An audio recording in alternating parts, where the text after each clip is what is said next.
All right, bang, bang. The most anticipated video of the week, the stacks. We're going to do our top 3 stacks of the week. No really particular order. There's a few things that you want going into it is you're looking for higher totals, typically above a 50. You want game totals or you want the spreads. 5 points or less is the 2 metrics that we prefer. Now, there's always one-off scenario. So going to that, let's jump into the very first game here. We're not going to go into the one that's going to be highly debated between Price and Dustin, but the one I think is the easiest to come to terms with, 54.5-point spread or over under. I'm sorry, not spread. So there is a 6.5-point spread, the Vikings and the Lions. So Detroit's defense is in shambles. I think they completely gave up, but the Vikings, the stack and the run back, I think is very easy to come across.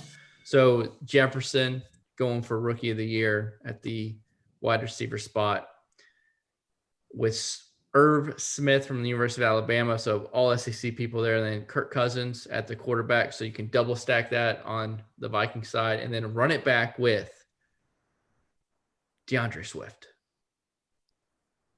Any debates there? Do we like that? Because if we like DeAndre Swift, we like Jefferson, we like Irv Smith. Well, to me, I think Minnesota is the easy out here as far as the quarterback receiver combo because of the running back depth there with Madison and Cook both being out. Obviously Thielen's very viable. How much he'll play, I don't know. I could see them, limiting his snap count just because he's a little older, but love the combo of Irv Smith. He's in a great spot. They're bad against the tight end, and then Jefferson, like you said, going for Rookie of the Year.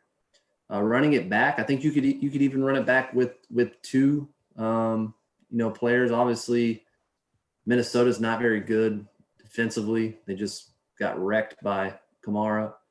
And so DeAndre Swift obviously is an easy answer there. Plus he catches passes. But you could even go, Marvin Jones or a Hawkinson. I think they're viable depending on how good viable. They were terrible last week, but the NFL is a week-to-week league, and they've been good more often than they haven't. Jones and Hawkinson. So I think you could throw one of those in for.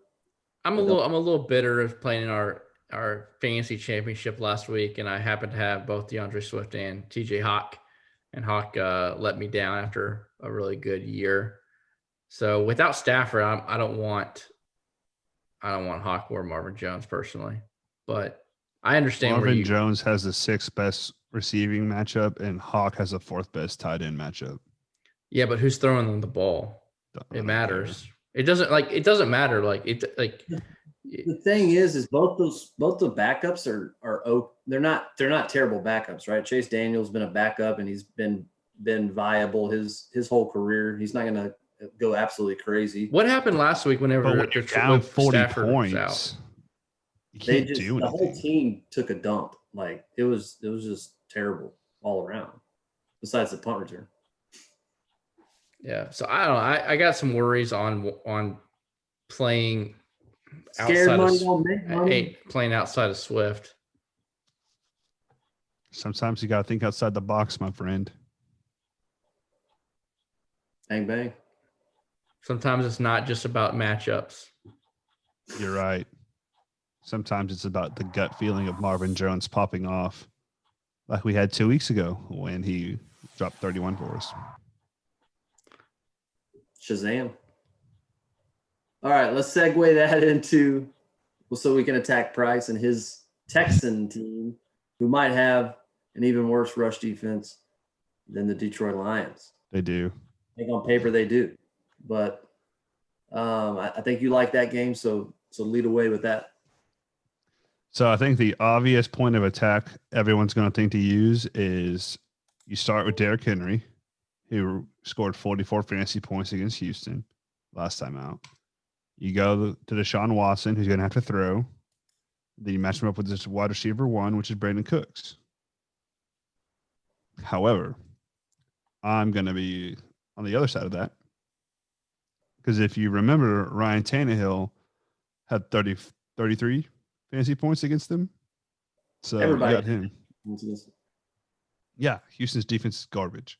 Their top corner right now is Vernon Hargraves, who the last 2 years statistically gave up more fantasy points than any other cornerback in the NFL.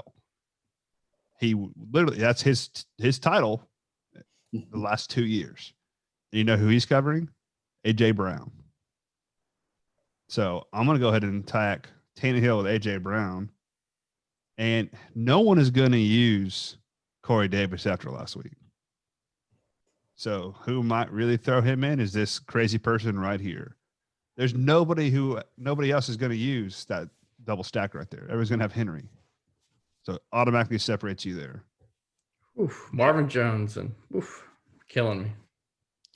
Well, I did make a bunch of money last week, and I was on fire with most of my picks. It's a week to week. It's a week to week thing, right? Right, Dustin. That's right. I'm just saying. So who you running it back with? Because it's a stack video price. So you're running it. We back argued about this like 7 weeks ago when you were like, "Well, I'm just going to run all Panthers," and I said that's not a stack. It's just a team stack, not a game stack. You said it's the same thing. If it's more than 3 people, if 3 people or more, it's a stack. So I don't want to hear about it. You got to run it back. It's only a 7.5 point spread. I mean, who? The Texans. I know, but who on the Texans? It's either Cooks or David Johnson. They're both expensive. And why would I play David Johnson if I like a different running back? And why would I play Cooks if I like a different receiver? I mean, he is all over Marvin Jones. Why would you want to play Cooks? I'm just saying that they're going to score. I mean, so if you're saying that's all they have, then one of those dudes is going to be scoring. So why wouldn't you? Because they could throw to Chet Hansen or Kiki Kute, Darren Fells like last week. I mean, any team could do that. Yeah, but the Texans probably will do that because literally all I have to do is put 8 in the box and double fucking Cooks. Then what? Then what? I don't know, man. I like Cooks this week, though. I know you like Cooks. He's the reason why I beat you last week in our seasonal fantasy. For 7th place. Hey, a win is a win. Just because you lost last week doesn't mean you can rain on my parade, sir. They're talking about the consolation finals that they played in. Still a championship, Chris. I'm a consolation champion. You're the first runner-up, so you're a loser. Hey, you still haven't paid me yet, Dustin. I saw you pay the champ. You haven't paid the entry fee. Paid me. Why do I have to pay entry fees when I win? Hey, we'll get a little Twitter bet going here. If you never paid your entry fee, should you get paid for winning or getting second place? Right? Yes. Why do I need to pay an entry fee when I know I'm going to win? It's a defending champion. Let's get a he was dead last for 8 years in a row. In the last 2 years, he found some luck. Yeah, he picked all Alabama players. All right, so we're just gonna ignore the fact that Price doesn't understand what a game stack, the top 3 game stacks of the week are, because that's a team stack. That's a team stack. 2 things can be true.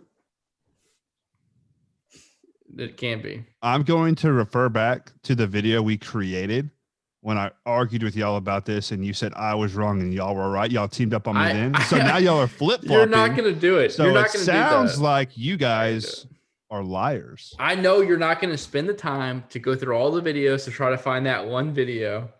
You do not understand how petty I am. I'm 100% going to find it, and I'm going to put it on Twitter and say, look, here's route combo and D. Reed 1215 lying. We also know how illiterate you are with technology, so you might have a hard time. I'm going to go to our YouTube page, hit Control F, find Chris and Dustin lying video, and it'll pop up. First one.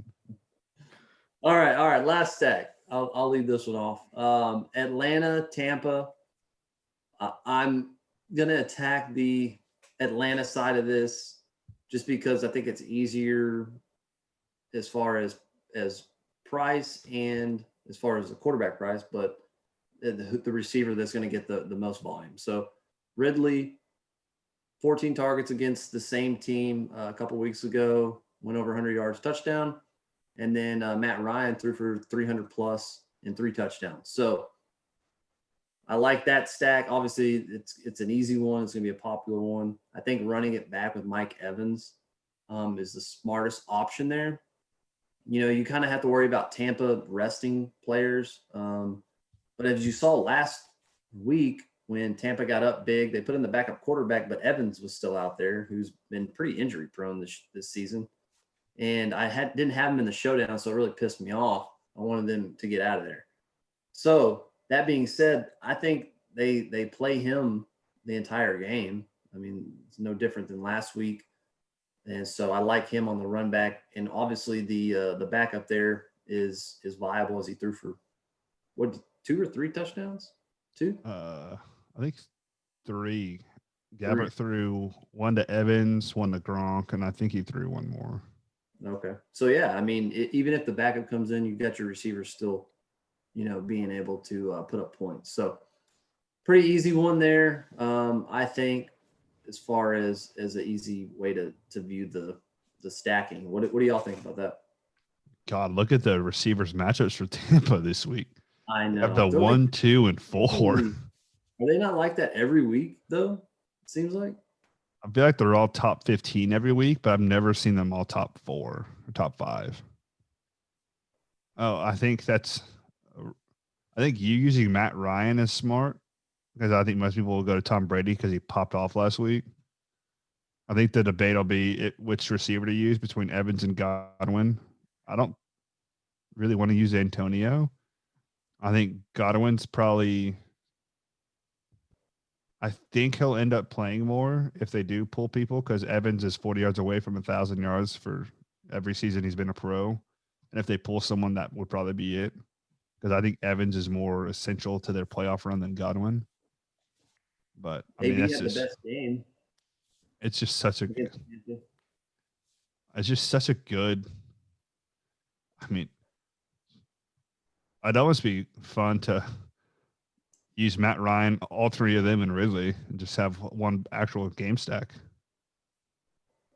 Yeah. I mean, not for a main lineup, but just for a little flyer. If that game pops off, you can even throw Hurst in there too. At tight end. Mm-hmm. But I love this game. There's so many good pieces. Ridley. Gronk. Ridley. I won't be taking Gronk. Gronk had like 3 targets. He had 2 targets last week, actually, and 2 2 targets, touchdowns. both touchdowns. The week before, he had 7 targets. And touchdowns. What tight end has the best matchup this week? Besides Swerve and Irv? It's Gronk, and then Dustin's number 1 stud, Adam Troutman. Love Troutman. Right behind Tanya. I mean, Gronk does have the best matchup. That's crazy. But sometimes it's not about matchups. Oh, I've heard that before. But Deion Jones is a good player. So there you have it. I mean, any other words with our stacks that y'all have? Don't play Marvin Jones. There you have it. Marvin Jones is going. Marvin Jones will at least outscore Gronk. Ooh, that's a good bet. Gronk only had 2 targets last week. Marvin had 3. What up? Oh my gosh. Bet. Yeah, leave a comment on what Chris should lose to me this week. So everybody here except for Price did an actual traditional stack. Yeah. And then when I win all the money this week, you'll be like, damn, Price was a genius. I should have listened to him. You definitely will win all the money if that pops off, because no one else is going to do it. No. That's why you're the mad scientist. You're the Mike Leach of our group. I'll take that. I'm a pirate lawyer. How many times has Mike Leach won his division or conference championship? All I know is he's a very rich pirate lawyer. And I would like to be a very rich Mike Leach comparison. I'll take it. All right. Let us know in the comment section below, what is your favorite stack, and also your favorite diss against Price. And we will be making some money this week off of Price stack.